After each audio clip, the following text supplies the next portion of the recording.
com a pauta. Em entrevista concedida à CNN Brasil, agora há pouco, o senador Marcos Duval, do Podemos, do Espírito Santo, disse que o ministro Alexandre de Moraes não orientou que ele formalizasse o seu depoimento sobre a reunião com Daniel Silveira e o então presidente Jair Bolsonaro, do PL, e disse que vai pedir o afastamento de Moraes da relatoria do inquérito dos atos antidemocráticos. Olha só, Duval reafirmou ainda que mandou uma mensagem ao ministro logo após a reunião explicando o encontro que ele considera golpista, né?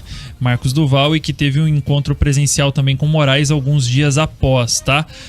Ele também falou que vai pedir ao Procurador-Geral da República, Augusto Aras, o afastamento de Moraes da relatoria do inquérito dos atos antidemocráticos. O senador disse que solicitou que a Polícia Federal tenha acesso a todas as mensagens trocadas com o ministro do STF e com Alexandre Silveira, e que eles passarão, e que essas mensagens passarão a fazer parte dos autos do inquérito. Tá aí, portanto, a participação de mais uma versão do Marcos Duval. E o Moraes, que está participando do evento Lide em Lisboa, afirmou que o senador não quis formalizar uma denúncia, abre aspas para o que disse o ministro. Indaguei ao senador se ele reafirmaria isso e colocaria no papel, que eu tomaria imediatamente o depoimento dele. O senador me disse que isso era uma questão de inteligência e que infelizmente não poderia confirmar, fecha aspas. Em entrevista à CNN, Marcos Duval reafirmou que o presidente Jair Bolsonaro ficou em silêncio enquanto Daniel Silveira falava sobre a possibilidade de um golpe de Estado. Mas para a Veja, o político garantiu em duas entrevistas que Bolsonaro partiu dele, inclusive, teria partido de Bolsonaro a explicação de como a gravação ocorreria. Vamos lá, vamos entender essa história, que na verdade é bem incompreensível. E dá para entender, eu ia te perguntar isso. Pois é, eu confesso que eu me sinto até meio desconfortável de tentar fazer uma análise aqui mais técnica sobre isso, porque a história é bizarra, a história é maluca. Então vamos lá, primeiro ele disse o seguinte, numa live de madrugada com o pessoal do MBL. Ele falou, a frase é dele: fui coagido, ele usou o termo, fui coagido pelo Bolsonaro a dar um golpe de Estado. Vocês vão ver na matéria da Veja, é o que ele disse. Na mesma madrugada, pouco depois, ele postou lá dizendo que ia renunciar ao mandato. Ponto. Aí ele dormiu. Ele acordou a escola, certo, com ressaca moral, sei lá o quê. Primeiro desistiu de renunciar. Falou, não, minha filha me ligou, me convenceu a não renunciar, senão as pessoas não vão entender a importância do meu trabalho. E depois, ele já apresentou uma nova versão. Olha, não, na verdade o Bolsonaro ficou quieto e ele até usou em alguma das falas dele, incrédulo com o que estava sendo proposto pelo Daniel Silveira.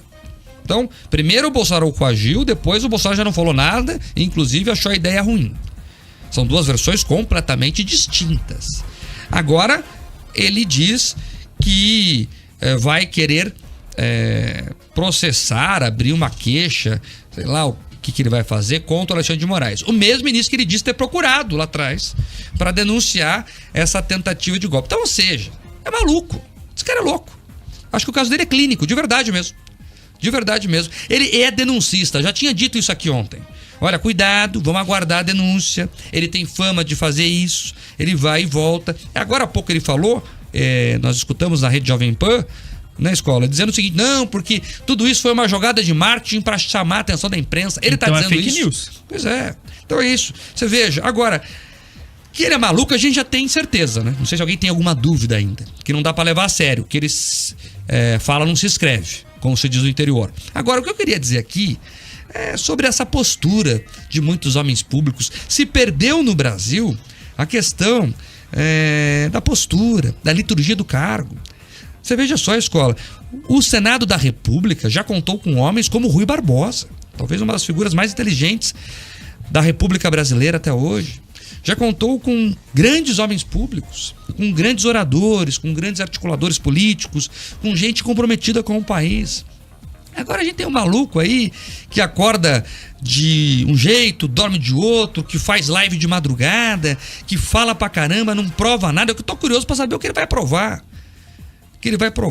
Então veja, a impressão que eu tenho, falo isso com dor no coração, tá? Porque vivo aqui, amo esse país, nós somos uma república de bananas. Aí acorda lá de mau humor e diz uma coisa, aí vai renunciar e não renuncia mais, aí fica jogando pra torcida, aí tem a cara de pau de dizer, não, eu fiz isso pra aparecer mesmo. E eu já tinha dito isso aqui ontem, lembra, escola? Ó, que é holofote. Ele mesmo confessou. Lacração. Então, enfim, olha, tá configurada a quebra do decoro, viu? Ele disse aí que faltou com a verdade. E até porque não precisa muito para conectar os pontos. Qualquer delegado do mundo, a primeira coisa que ele faz é essa contradição nos depoimentos para saber se a pessoa está falando a verdade ou não. Ele já está se contradizendo há muito tempo. Está explícito aí a confusão que ele está fazendo. Então, é lamentável a situação. Eu não consigo nem traçar uma análise aqui, porque eu lamento toda essa situação, viu, Escola? Inclusive, Mark, o Marcos Duval já deu mais uma versão da versão da versão. Agora ele diz que quem o convenceu a dar essa entrevista foi o ex-assessor de comunicação dele, que é o repórter da revista Veja, e segundo o Marcos Duval, foi esse repórter que, enquanto assessor de imprensa, fez a gravação dessa reunião com com o Daniel Silveira e com o ex-presidente Jair Bolsonaro, e que aí ele o convenceu, o forçou de alguma maneira a dar essa entrevista para revista Veja, que aí a CNN acabou furando a revista Veja, gravando com o Marcos Duval. Depois o Marcos Duval deu declaração na TV Senado, em uma coletiva de imprensa. Também agora deu outra declaração também para jornalistas hoje. E em cada hora que ele fala, ele muda a versão. Ele muda a maneira como ele opera essa tática toda aí, e teve político paranaense que perdeu o cargo por fake news ou por notícias falsas. Marcos Duval está assumindo, colocando nos microfones que mentir para chamar a atenção da imprensa, porque segundo ele ainda, Mark, ele tá bolando e planejando um grande plano pro Brasil. O plano que ele tá fazendo, eu não sei qual é, mas se tiver um lugar pra gente enfiar nossa cabeça dentro de vergonha alheia, esse daí eu tô querendo um espacinho aí nesse campo aí de se esconder, porque Marcos Duval, você não merecia estar no Senado Federal, não. Olha só, eu tô com medo desse plano aí, espero que ele esteja sóbrio, né? Porque não parecia muito bem da cabeça naquela live. Eu tô dizendo isso com base do que qualquer um pode assistir. Abre a live lá e veja. Tá alterado, né? Para dizer o mínimo. Então é isso. Agora, reforço aqui, a gente vem falando há alguns dias, Escola, liturgia do cargo. Homem público fala no momento apropriado. Não dá para ficar jogando coisas ao vento. Aí, claro, e a culpa não é da imprensa. A imprensa erra em muitos momentos. Dessa vez eu estava errado. Tem um senador fazendo uma denúncia dessa? Tem que notícia. Vamos noticiar. Agora, ele mentiu. Então a notícia é que ele é mentiroso. E, reforço, cabe sim quebra de decoro nesse caso. Até porque todo o Senado perde com isso. A credibilidade da casa é afetada quando um de seus membros faz isso e não lhe acontece nada. No mínimo uma censura pública. Né? E eu não vi até agora ninguém falar nada, estão deixando ele falar. É uma loucura, loucura. E aí você vê os personagens que ele envolve, Escola.